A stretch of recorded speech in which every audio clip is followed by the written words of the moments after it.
জনাব তারেক রহমানের সরকার জবাবদিহি সরকার। জনাব তারেক রহমানের সরকার বাংলাদেশের জনগণের সরকার। কোনো কাজ পিছিয়ে থাকবে না। জনগণ যে দায়িত্ব দিয়েছে প্রত্যেকটা দায়িত্ব পালন করবো। কারণ মনে রাখেন, জনাব তারেক রহমান যে দায়িত্ব দিয়েছে সেটাও কিন্তু উনি জনগণের কাছ থেকে দায়িত্ব পেয়ে তারপর দিয়েছে।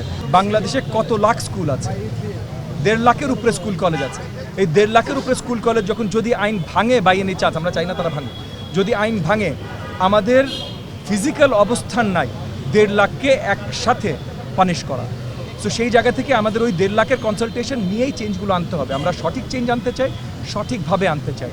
আমরা বিগত সরকারগুলোর মতো হুটহাট ডিসিশন, হুটহাট ভুল করে আবার ফেরত আসা, এসব কিছু আমরা আর আগামীতে করতে চাই না। জনাব তারেক রহমানের সরকার জবাবদিহি সরকার। জনাব তারেক রহমানের সরকার বাংলাদেশের জনগণের সরকার। বাংলাদেশের জনগণের সরকার মানে জনগণের কনসালটেশন ছাড়া কোনো বদল, কোনো চেঞ্জ, কোনো কিছু হবে না ইনশাআল্লাহ। এই যে আপনাদের সাথে যে এখন আলোচনা করছি, এরপরে আমি মোহাম্মদপুর থানায় যাচ্ছি পর্যবেক্ষণে। মোহাম্মদপুর থানা থেকে যাবো আদাবর থানা, তারপর যাবো শেরেবাংলানগর থানা, তারপর ডিসির অফিসে আমাদের মিটিং আছে।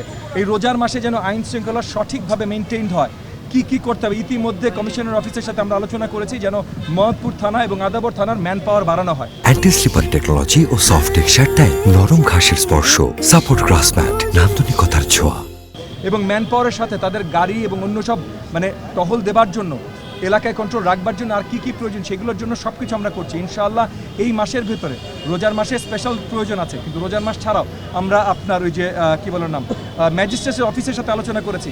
আমরা বাজার ভিজিটে যাওয়া শুরু করবো এই উইকেন্ড থেকে, আগামী শনিবার থেকে আমরা বাজার ভিজিটে যাওয়া শুরু করবো, যেন মূল্য নিয়ন্ত্রণ সঠিকভাবে করা যায়। সো না ভাই, কোনো কাজ পিছিয়ে থাকবে না। জনগণ যে দায়িত্ব দিয়েছে প্রত্যেকটা দায়িত্ব পালন করবো। কারণ মনে রাখেন, জনাব তারেক রহমান যে দায়িত্ব দিয়েছে সেটাও কিন্তু উনি জনগণের কাছ থেকে দায়িত্ব পেয়ে তারপর দিয়েছে।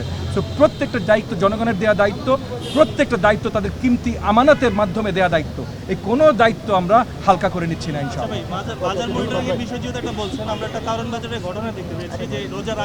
কারণ বাজার যেহেতু আমার এলাকার না এবং আমরা অনেকক্ষণ কথা বলেছি, আজকে আমরা এটার বিরুদ্ধে। আপনাদেরকে অসংখ্য ধন্যবাদ।